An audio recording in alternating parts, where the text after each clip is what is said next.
All right, welcome ladies and gentlemen to section 2.4, looking at transformations of graphs and using function notation to represent those transformations.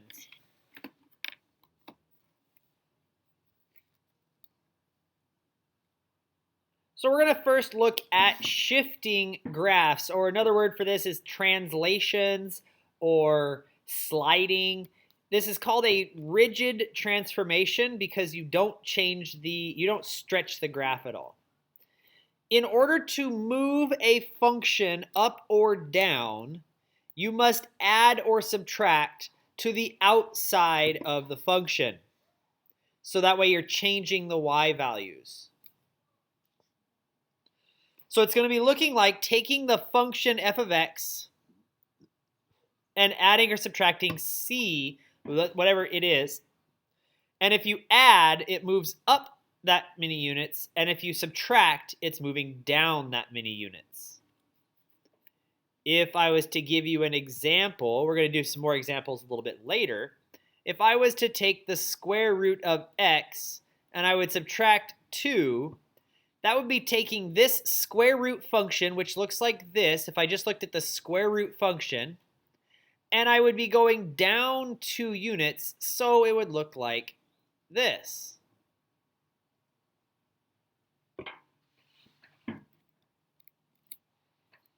In order to go left or right, you need to add and subtract to the inside of your function. And in this case, it's the opposite of what you think. So if it's plus, it goes to the left, and if it's minus, it goes to the right. And again, the same type of example would be like this. If I said x minus 2 on the inside of my radical, that would take my square root function, again, that looks like this, and I would move 2 units to the right, 2 units to the right to make this function look like this.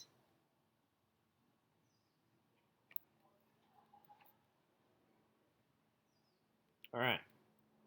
So those are moving up, down, left, or right. And you could put any combination together. You could say something like the square root of x plus 7 minus 1, where this would be 7 units left and 1 unit down. All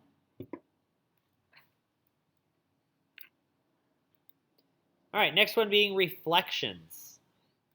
Reflections are just flipping it over. So in order to reflect in the x-axis, we're going to find the opposite of all of the y values. So we're going to be taking something like this quadratic, and I want to reflect it in the x-axis, means it's now going to be down here, reflecting across the x-axis. And in order to do that, you need to find the opposite of the y values. So you're going to do the opposite, or negative, of the entire function.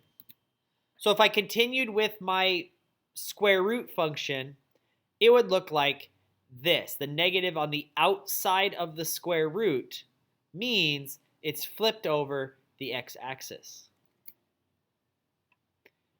Which, if you think about it, then the reflection in the y-axis needs to change all of my x values to the opposites. And that's going to be something like this. So if I said I had the function square root of x and I wanted to reflect it across the y-axis, I'm going to take it's now the square root of negative x, or the opposite of x.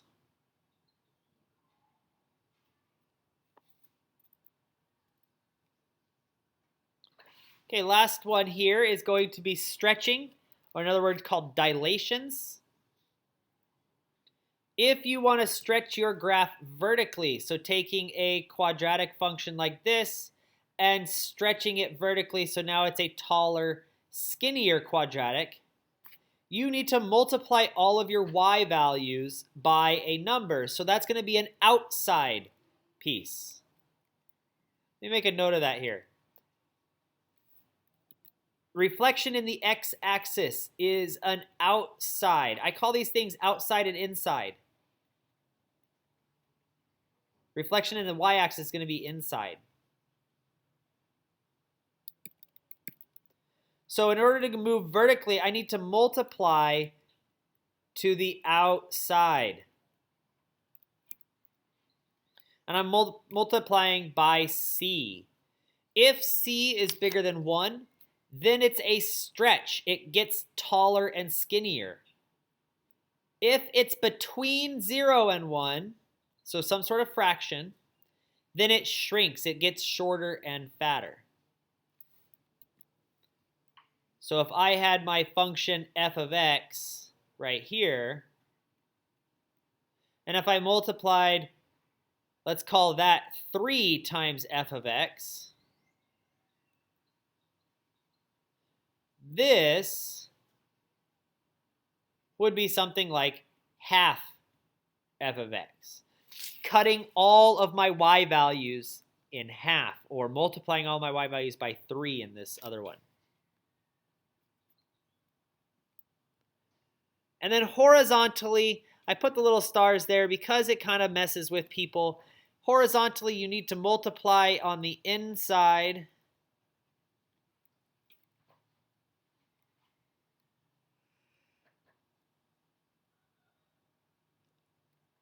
And it's going to look like f of a number times x. And this is why it messes with people. It's actually a stretch if c is a fraction between 0 and 1, and it actually shrinks if c is bigger than 1.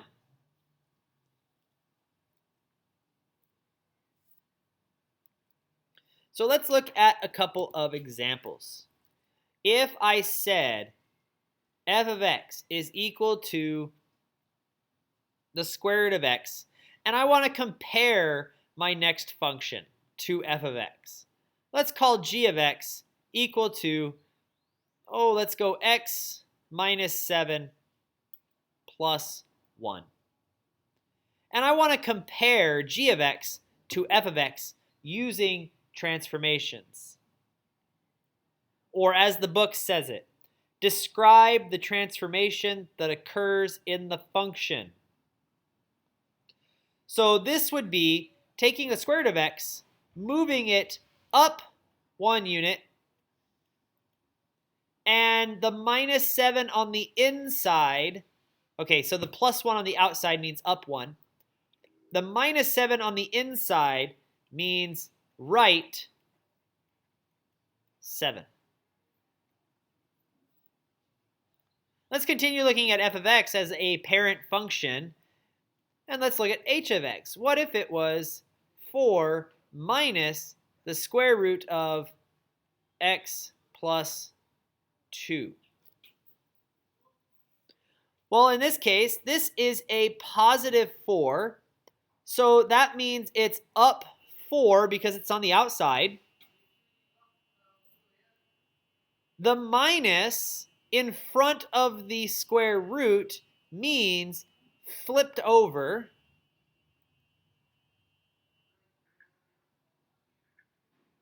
And because it's on the outside, it's flipped over the x-axis. And then the plus 2 on the inside says 2 to the left.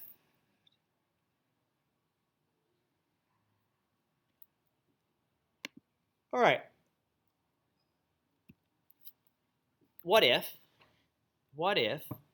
I said f of x is equal to x squared minus 7x plus 1? And then I said, take this function, and I want it to go right 3 units. Well, taking f of x, going right 3 units is going to look like f of x minus 3. I'm going to take that and do the x minus 3 to show it going right 3 units. Well, I can now use this in this. So everywhere I see an x, I want to plug in an x minus 3. So I'm going to take my x and I'm going to move it right 3 units. I'm going to take this x and move it right 3 units. And there's no x here, so I'm going to keep that as a 1. And then I'm going to simplify. X squared, foiling this, by the way, x squared minus 6x plus 9. Distributing here, I get a minus 7x plus 21 plus 1. I get x squared minus 13x plus 31. So this x squared minus 13x plus 31 is the f of x function shifted to the right 3 units. But what if I wanted reflection over the y-axis? Well, the reflection over the y-axis says to find the opposite of the x's. So I want to take the opposite of my x's. And I'm just going to do the same thing I did before. I'm going to take that, and I'm going to take all of my x's and make them the opposites.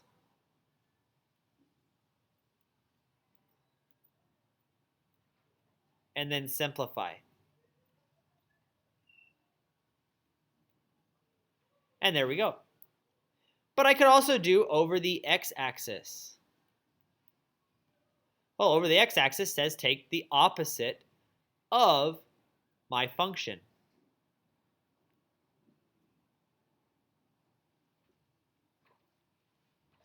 The opposite of my function is going to be the opposite of the entire equation.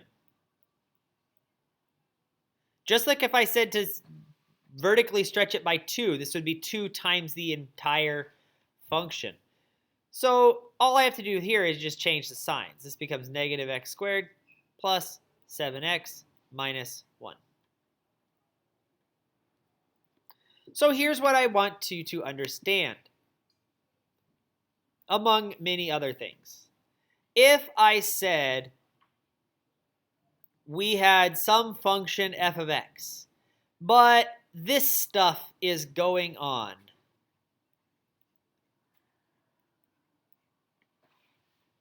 you need to be able to read this as transformations. So this 2 is on the outside, and that's actually a plus 2. It's on the outside, so that's going up 2 units. This minus is being multiplied by the f of x, and therefore it's a reflection. And since it's on the outside, it's a reflection over the x-axis. This 3 is being multiplied on the outside of the function, and therefore it's a vertical stretch by 3. And then this minus 7 is on the inside, and since it's a minus, that means it's going to the right 7 units.